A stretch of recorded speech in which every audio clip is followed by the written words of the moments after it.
Hello, friends. All right, day 21. We're heading into the home stretch. Thank you to everybody who reached out after my little day 19 meltdown because I had found the wrong parents for somebody and it totally messed up the book. I'm fine. I was really just commiserating because I knew you guys would get it. And I know we've all done it. It's such a sinking feeling when you're just, watching it all kind of fall apart. But I'm fine. And I'm going to sort of shelve that part of the book and then we'll see. I have 9 days left because I took my weird week gap where I didn't feel good. It's like I had originally planned this with some wiggle room at the end to get everything printed.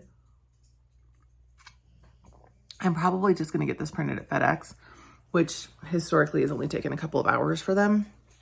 So originally I had left some time in case I wanted to like send it away and get it printed somewhere. I think I'll probably be fine, but what I'm saying is with 9 days left, I don't have a ton of wiggle room at the end. So I'm just sort of shelving that part of the book.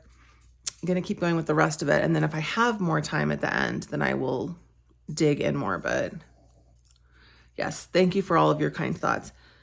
It's the thing, I can't remember who, somebody was like, oh, like you make mistakes too, or I can't believe you've done that. One, everybody does it. And I know it. I know that it's not like somebody's going to come and take away my genealogy label or genealogist label because I made a mistake. The thing that stung about this one is that I made it a long time ago and it took me so long to catch it. And it was actually, if I was to go through why I thought this person was this other person, it was a pretty elementary mistake that I just didn't check myself on. I had not done my exhaustive research, my exhaustive look at the evidence. Anyway, and that's why as you're building a book, you really can't, there are people who can get on Ancestry, they get their subscription and a couple of days later, they've got a tree that goes back to Adam and Eve because they've just gone and they've accepted every hint and it's all based on trees that other people have done and just zooms them back into the past. And they're like, oh, genealogy is easy. Everybody could do this. You could build a tree like that, then pick up my pages and put that into a book. The danger, obviously, is that the whole point of genealogy is that we want to make sure that it's true. If it's not true, it's fiction, not genealogy. And that does require some skill building. So I need to practice my skills. That's why I take classes. I learn from people. Not to turn not to turn this into a sales pitch, although I'm like, it's also a terrible sales pitch because why would I make a mistake and then be like, come learn from me. But the day after Thanksgiving on actual Black Friday, I'm opening up my 2025 masterclass. I'm only teaching it once. A lot of people have taken it in the community. So a lot of you already know what I'm talking about. But it's this pretty intense 6-week thing where we go through like building a book, but it's not just about building a book. It's about this kind of stuff. It's about how to make sure you've got the right person, how to find somebody, how do you get organized? How do you look at your attic full of stuff and then think, okay, I'm going to get this under control. How do you scan everything? How do you put it on your computer? Like we don't just talk about how do you open up the Canva template and put a pretty picture on it? Because you have to do the other part, which is it's the fun thing about being a genealogist, but it's like, you need to have so many hats on. You need to be a reader of history. You need to be able to put your detective skills to work. You need to really enjoy quiet study and things like that. And at the same time, in order to make these things that so we can translate our work for people, you have to kind of like put your designer hat on or your storyteller hat. And how do I make this entertaining when, the research part of it was actually pretty dry and took me 18 hours, but now I'm going to turn it into a fun story that isn't going to make my uncle's eyes gloss over. So yeah, the masterclass is opening and it really is a good class. Despite the fact that I researched the wrong people for years, it is a good class and hopefully other people from the community can chime in. I do know what I'm doing. That's why it stings to be like, oh, look at me, look at this basic mistake. And now look at all the consequences of my actions. Pages and pages. Anyway, okay, so that's all that. I did want to share one thing that I had meant to say when I was telling you that I was like working on the middle ancestors and that I was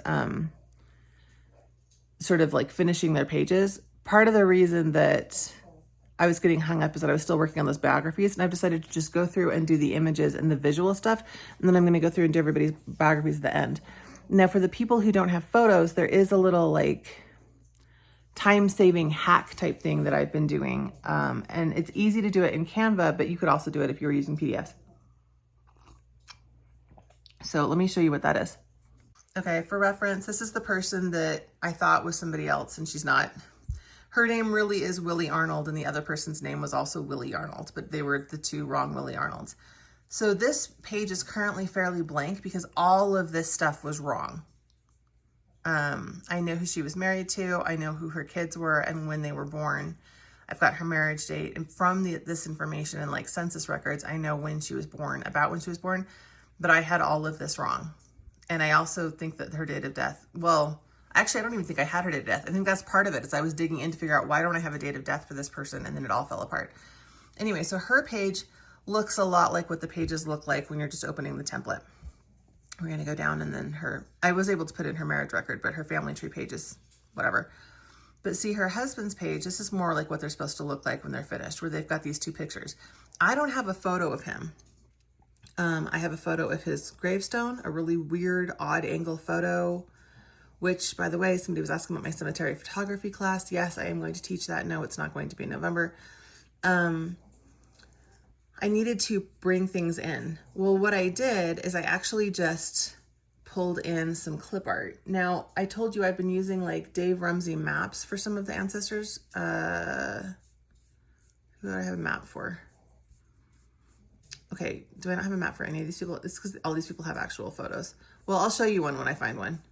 Sorry, I've been kind of like bouncing around. The book is done in places and not done in others. I didn't use a map for him. I mean, I used a map, but I used a clip art map just because some of those Dave Ramsey maps are actually a little hard to see, and this was just easier. So all I did was I went into Elements and searched the elements, and then you can see I've been using photos. Let me find one that I can. Can I put this on the folder? Let me see. Oh, look at that. Okay. I got both my hands free. So yeah, this is clip art, and then this is a picture of his gravestone.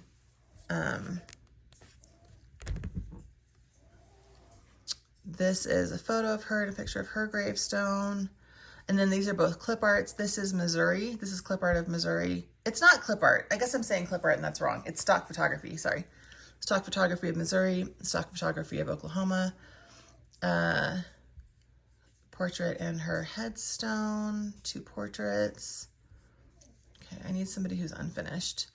A headstone, and then portrait of Oregon, or sorry, stock photography of Oregon. It would probably help if I didn't just use the wrong words all the time. Stock photography of Wyoming. I'm not far. I thought there was more blank space. Oh, no, that's still. Oh, I was gonna say I could do this one. I can't do this one because this is one of the people that was wrong. So who is his paternal second great grandmother? You got me. Not the person I thought it was. Anyways, skipping these blank pages that are like a knife to the heart. That's the cemetery, so it's not stock photography. It's a cemetery where that person's buried. Ooh, this is the other thing that I've started to do. I decided I'm going to go through and I'm bolding and putting in red the direct ancestor. So this is the child through whom my stepfather's directly related, just to like keep it consistent. So I have to go back to those earlier pages and do that. Okay, so this is a Dave Ramsey map of Calvin, Oklahoma, which is right there. And this map, it was good colors. It was kind of interesting. The problem is that, like, do you really get a sense of anything from this? Like, I don't know where in Oklahoma this is by being that zoomed in. And so this is then just stock photography of Oklahoma. I just feel like this is actually a little more storytelling. Even if the stock photography isn't the exact place, I'm looking for places that look fairly similar to what it would have looked like back then. So in this case, a field is a field, right? Like, yeah, it might not have been cleared, but at the same time, it's Oklahoma. A lot of Oklahoma kind of showed up cleared, if you know what I mean. Let me find one where we can actually do one together. Zoomy, zoom, zoom. All right. I could do hers, but I actually need to go through her information. Okay.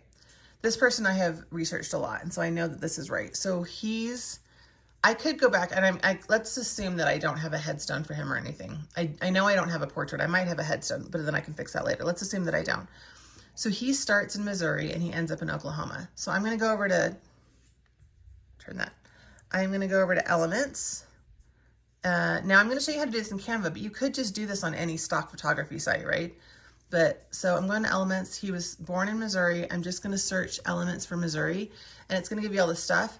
I'm looking for photos. So I'm going to go see all, and then it's going to give me all these stock photos of Missouri. Now, I have a Canva premium membership. If you are a free Canva user, you can still do this, but you're not going to have as many photos. So it's possible that if you looked for Missouri, you wouldn't see anything. Or no, you'd see this one, because see, this doesn't have a crown in the corner. That means that it's available for everybody. And that's actually kind of a good photo for genealogy because there's no buildings in it, right? Like this photo with the arch and the Capitol and all these lights, that's not what it was going to look like in 1841 when he was born. So this isn't the best photo for that. I could use this one. It's a little dark, a little matte. Let me see what else. There's also these like stock photography images of, you know, pins and stuff. But this is really like right in Jefferson City, and he wasn't in Jefferson City. He was in Walker Township, which actually could include Jefferson City now that I'm thinking about it, but I don't know. Let me find something more naturey that I haven't used for someone else. So this is kind of a nice one. Okay, so we'll call that Missouri, and then I'm going to go up and Oklahoma. And I was already in photos, so, you know, I could go back to all and it would show me, okay, do you want graphics? Do you want videos? Do you want the sound of Oklahoma? But I just want photos. And I don't want buildings, and I don't want Buffalo. I've already used that Oklahoma one. I'm running out of Oklahoma photos because I got a whole lot of Oklahoma. Is that, what is, oh, that's kind of wind turbines. Random. See, like, what is that? That looks like the sad scene from Lion King. That does not say Oklahoma to me. I could do this one.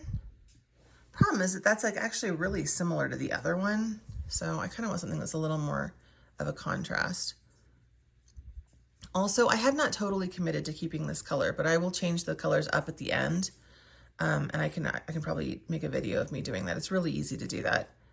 How about this random road? Okay, that makes Oklahoma look horrible. Sorry, I really am running scant on Oklahoma. That's a weird stock image. Okay, those of you who live in Oklahoma, Oklahoma needs better stock photography. Just as a heads up, get on it. I don't want this like one flower. Bats, no thank you. You know, like some of these could be Oklahoma, but they're not. Okay, let's do this. There we go. That says Oklahoma to me. If you've ever been through Oklahoma, it's like exactly what it looks like. So yeah, this is a way to add visual interest to this page that also adds to the storytelling. And if you're a Canva Pro user, obviously that was free. If you're a Canva free user, you could use their stock photography. And or you could just use stock photography websites. And if you use the PDFs, you could just use stock photography websites and just look for basic things.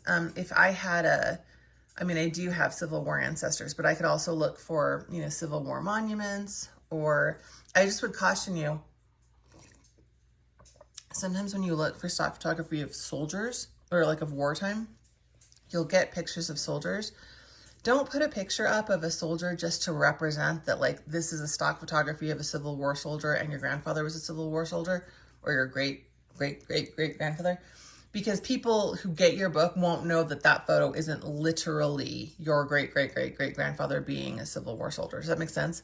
We don't use stock photos of people, because when we use stock photos of people, people assume that those are the people that we're talking about. But yeah, see, here's another one where, I mean, it's a little obvious this is the direct ancestor because she's the only one I have a photo of, but see how I bolded and put her name in red? I think that that's going to be good. It's going to be good for clarity. Okay, anyway, soldiering on with the correct people this time.